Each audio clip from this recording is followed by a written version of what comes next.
নমস্কার। আজকে আমরা একটা দারুণ ক্লাসিক বই নিয়ে কথা বলবো, জর্জ এস ক্লাসেনের লেখা the richest man in Babylon. বহু পুরানো, কিন্তু ব্যক্তিগত অর্থব্যবস্থাপনার জন্য আজও খুব প্রাসঙ্গিক। হ্যাঁ, বইটা আসলে প্রাচীন বাবিলের কিছু গল্পের মাধ্যমে খুব সহজ কিন্তু শক্তিশালী কয়েকটা নিয়ম শিখিয়েছে।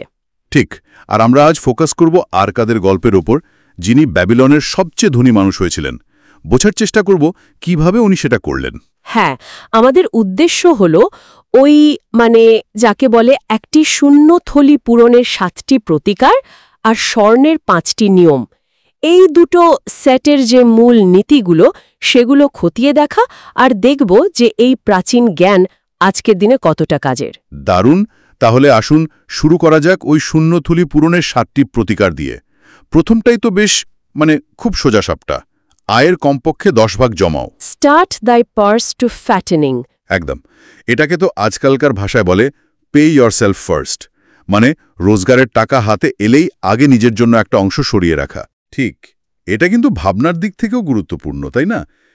কারণ আমরা ভাবি সব খরচ করার পর যা থাকবে সেটা জমাবো, আর আসলে কিছুই থাকে না শেষে। তাই আগে জমানোটা একটা অভ্যেস। আর এর সাথেই দেখুন দ্বিতীয় প্রতিকারটা জুড়ে আছে, খরচের উপর নিয়ন্ত্রণ রাখা, কন্ট্রোল দ্য এক্সপেন্ডিচার্স। এখানেই তো আসল খেলাটা, প্রয়োজন কোনটা আর ইচ্ছে কোনটা। ঠিক, এই পার্থক্যটা করতে পারা। আর অপ্রয়োজনীয় খরচ সেটা এড়িয়ে চলা। বাবিলের সময় হয়তো এত অনলাইন শপিং বা ক্রেডিট কার্ড ছিল না, কিন্তু লোভনীয় জিনিস তো সবসময় ছিল, কি বলেন? হ্যাঁ, তা তো বটেই, মানুষের স্বভাব তো একই রকম। আর এই নিয়ন্ত্রণটা আরও দরকারি, কারণ 3 নম্বর প্রতিকার বলছে জমানো টাকাটাকে কাজে লাগাতে হবে, মেক দাই গোল্ড মাল্টিপ্লাই। টাকা শুধু বাক্সে পুড়ে রাখলে চলবে না। না তো, তাকে দিয়ে কাজ করাতে হবে, বিনিয়োগ করতে হবে বুদ্ধি করে, যাতে সেই টাকা আরও টাকা আনে। কিন্তু বিনিয়োগ করতে গেলেই তো ঝুঁকি থাকে। এখানেই কি চতুর্থ প্রতিকারটা আসে?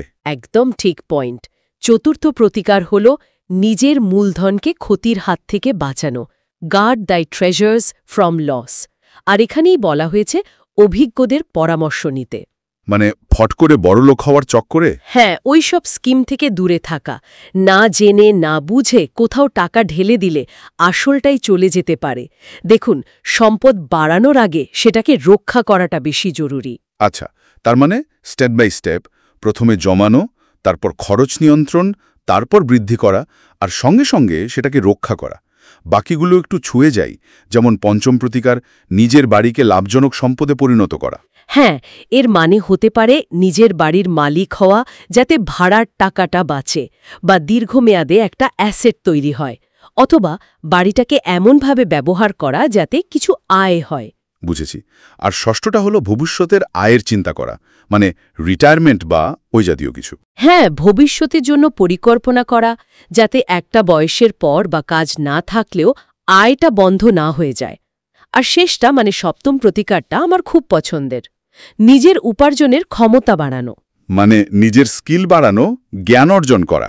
একদম, কারণ আপনার রোজগারের ক্ষমতা যত বাড়বে তত বেশি আপনি জমাতে পারবেন, বিনিয়োগ করতে পারবেন।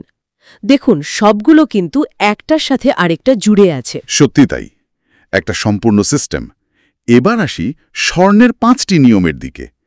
এগুলো কি আগেরগুলোরই একটু অন্যরকম ভার্সন, নাকি আরও কিছু আছে? এগুলোকে বলা যেতে পারে বিনিয়োগ আর সম্পদ ধরে রাখার আরও একটু গভীর ফিলসফি। প্রথম নিয়মটা দেখুন, সেই 10% জমানোর কথাই আবার বলছে। হ্যাঁ, গোল্ড কমেথ গ্ল্যাডলি, যারা নিয়মিত জমান আর সেই জমানো টাকা বুদ্ধি খাটিয়ে বিনিয়োগ করেন, হ্যাঁ, তাদের কাছে সম্পদ বাড়ে। কিন্তু তৃতীয় আর চতুর্থ নিয়মটা এখানে খুব গুরুত্বপূর্ণ। তৃতীয়টা বলছে সম্পদ তার কাছেই থাকে যে অভিজ্ঞদের পরামর্শ মেনে সাবধানে বিনিয়োগ করে। গোল্ড ক্লিংগেথ টু দ্য কশাস ওনার। আর চতুর্থটা, ওটা তো মনে হচ্ছে ঠিক তার উল্টোটা। হ্যাঁ, চতুর্থ নিয়মটা গোল্ড স্লিপেথ অ্যাওয়ে বলছে যে বিষয়ে নিজের অভিজ্ঞতা নেই বা যারা অভিজ্ঞ নন তাদের পরামর্শে বিনিয়োগ করলে টাকা চলে যায়। বন্ধু বলল আর টাকা ঢেলে দিলাম, এইটা করা যাবে না। একদমই না। আবেগ বা লোভে পড়ে বা না জেনে বিনিয়োগ করাটা খুব বিপজ্জনক। অজ্ঞতা, এটাই আসলে বড় শত্রু। আর পঞ্চম নিয়মটা তো মনে হচ্ছে আরও সরাসরি বলছে অসম্ভব লাভের আশা বা প্রতারকদের থেকে সাবধান থাকতে।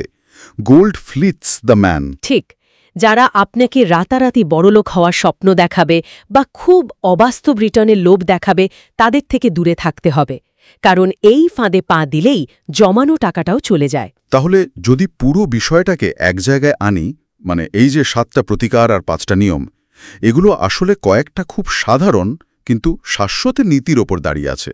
যেমন ধরুন ডিসিপ্লিন, হ্যাঁ, শৃঙ্খলা, নিয়মিত সঞ্চয়, বুদ্ধি দিয়ে বিনিয়োগ করা, আবেগ দিয়ে নয়, অভিজ্ঞদের কথা শোনা, নিজের মূলধন রক্ষা করা, ভবিষ্যতের জন্য পরিকল্পনা করা আর সব সময় নিজের যোগ্যতা বাড়ানো, এই তো। একদম। এই সহজ কথাগুলোই কিন্তু আর্থিক স্বাধীনতার ভিত গড়ে দেয়। এগুলো 1000 বছর আগেও সত্যি ছিল, আজও সত্যি। সত্যিই তাই। কিন্তু এখানে আমার একটা প্রশ্ন আছে। বলুন। এই নিয়মগুলো তো জানা গেল, এগুলো হয়তো খুব কঠিন কিছু নয় বুঝতে, কিন্তু আজকের এই যুগে যেখানে এত ভোগবাদ, এত কনজিউমারিজম, এত তাড়াতাড়ি সব পাওয়ার ইচ্ছা, সেখানে এই সহজ নিয়মগুলো ধারাবাহিকভাবে মেনে চলার জন্য যে ডিসিপ্লিন, যে মানসিক জোর দরকার, সেটাই কি আসল চ্যালেঞ্জ নয়? আপনি একেবারে আসল জায়গায় হাত দিয়েছেন। জ্ঞান থাকা এক জিনিস, আর সেটাকে প্রতিদিনের জীবনে প্রয়োগ করা, বিশেষ করে যখন চারদিকে এত প্রলোভন, সেটা সম্পূর্ণ অন্য জিনিস।